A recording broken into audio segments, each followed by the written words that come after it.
কথাগুলো শুনুন, আপনাদের জীবনে কাজে লেগে যাবে। হিন্দুদের পরিস্থিতি খুব খারাপ। এদিকে এদিকে এদিকে হিন্দু জাতির পরিস্থিতি খুব খারাপ বাবা। এদিকে এদিকে হিন্দু জাতির অবস্থা খুব খারাপ। মায়েরা বাবারা মন দিয়ে শুনবেন প্রদীপ পালের কথাটা। যে জায়গায় আপনারা পৌঁছাচ্ছেন, নিজের ধর্মটাকে নিয়ে যেভাবে ছেলে খেলা করছেন, তাতে আমার তো মনে হচ্ছে আর 10 বছর পর আপনি রাস্তা দিয়ে পেরিয়ে গেলে নিজেকে হিন্দু বলে পরিচয় দিতে ভয় পাবেন, আপনাকে মার খেতে হবে। যে পরিস্থিতির মধ্যে আসছে, সাধুগুরু বৈষ্ণবকে আমরা মানি না। মুসলমান সমাজে দেখবেন একজন মুসলমান বিদেশ থেকে এই দেশে আসুক, পরিচয় থাক আর না থাক, একজন মুসলমানকে দেখলে কি বলে? সালাম আলাইকুম। আরেকজন কি বলে? ওয়ালাইকুম সালাম। তার মানে কি? ঈশ্বর তোমার মঙ্গল করুন। আরেকজন বলে ঈশ্বর তোমার মঙ্গল করুন।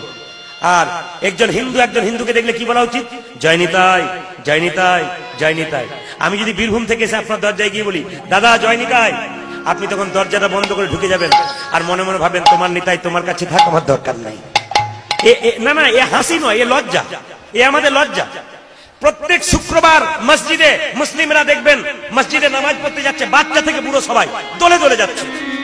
হিন্দুর বহুজন মন্দিরের পাশ দিয়ে পেরিয়ে যাচ্ছে, একবার প্রণাম করছে না, এর চাইতে লজ্জা। মুসলিম মৌলভী সাহেবকে দেখলে মুসলমানদের ছেলেরা মাথা নিচু করে চলে যায়, আর হিন্দুর বৈষ্ণবকে দেখলে শিখা ধরে টেনে দেয়, ঝুড়ি ধরে টেনে দেয়। এর চাইতে অধঃপতন হিন্দু জাতির আর কি আছে?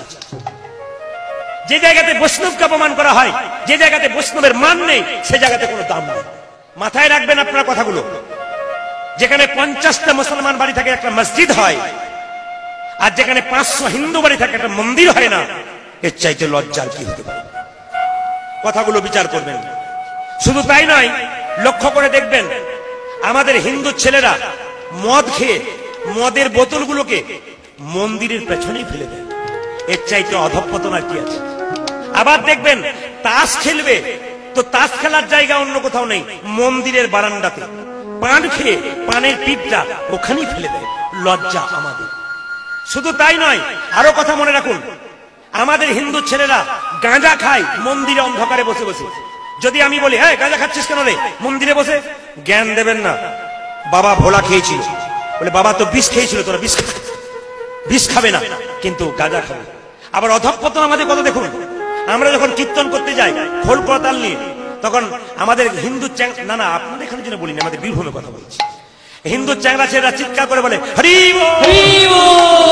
না না, ভালোবেসে বলে না, ওটা ঠাট্টা করে বলে। আমি মনে মনে ভাবি তো 14 গোষ্ঠীর ভাগ্য ভালো, একবার হরি বল বলতে পেরেছি। আমরা গাছে তো আমরা হবে, আম গাছে তো আম হবে। আরে আমরার মতো বাবা যার হবে, টক বাচ্চা তো সে জন্ম হবে। আর আমের মতো বাবা যার হবে, তার তো পবিত্র বাচ্চা জন্ম হবে।